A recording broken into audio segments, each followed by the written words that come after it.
Sadhguru, we as students stay away from our homes, from the familial, emotional comforts.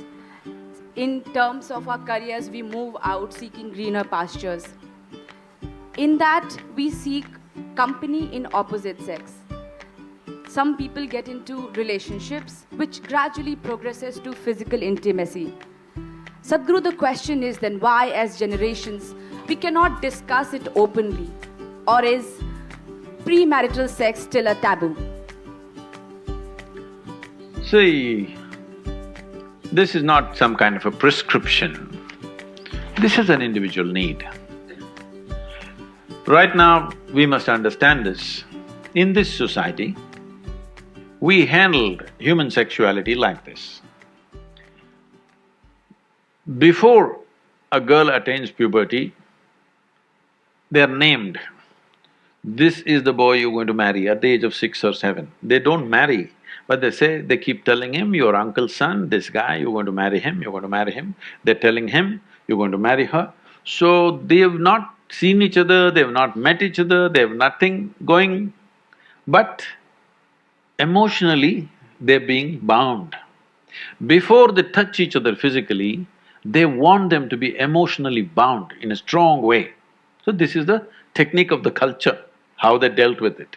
So when you become or attain to your puberty, when your body blossoms into certain possibilities, now your emotions are already with somebody. So you handle your body, you don't go wild because your emotions are already attached to somebody. So by the time they're 15, 16, the girl gets married. By the time they're 17, 18, the boy gets married. They get into agriculture or business or whatever, their activity. So one important aspect of the life of the youth is settled. One thing is emotion, another thing is a physical requirement. Both are settled at an early age. And of course, those days children came within a year or 2 years, so they got engaged and they got busy and life went on, all right? Today, our lives have changed because by the time you finish education, most people are minimum 24, 25 years of age. PhD means 30, what, 35? I don't know what It depends how kind your professor is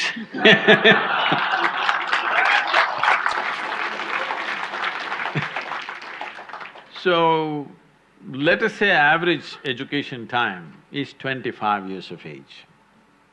By the time they get employment and settle down somewhere to reasonable financial security, 30 years of time, all right? The peak of human hormonal function is between 15 to 30. You're not teaching people some ascetic way to live. You're not giving them some sadhana that they're transforming their energy into some other possibility and attaining to something else. There is no such thing. And there's close proximity with the opposite sex.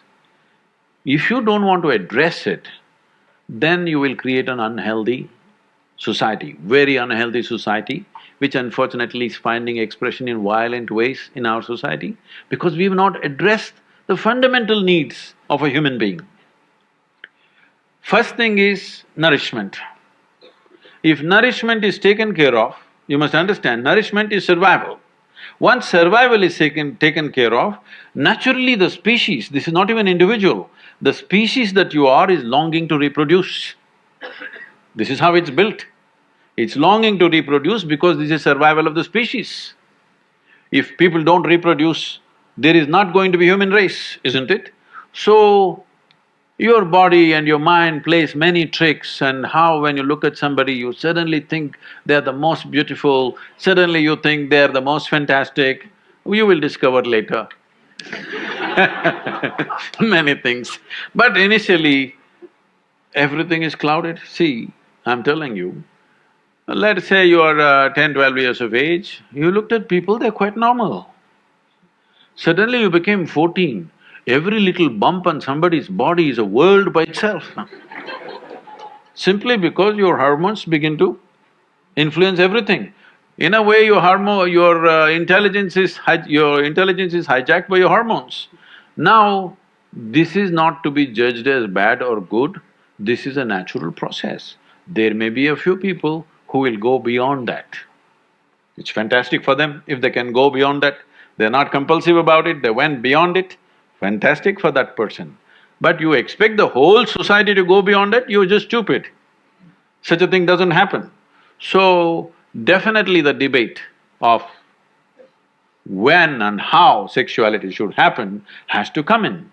But now, we are still having a certain cultural aspects to us that we are an emotional lot. We are still an emotional lot. People suffer immensely when things happen without the needed emotions. A whole lot of people at least. There may be a few people who are above that, but a whole lot of people suffer. So, for our country, for our society, how to deal with this without causing a major disruption in the social structure is something that we must debate. We must do research on it, how to do it.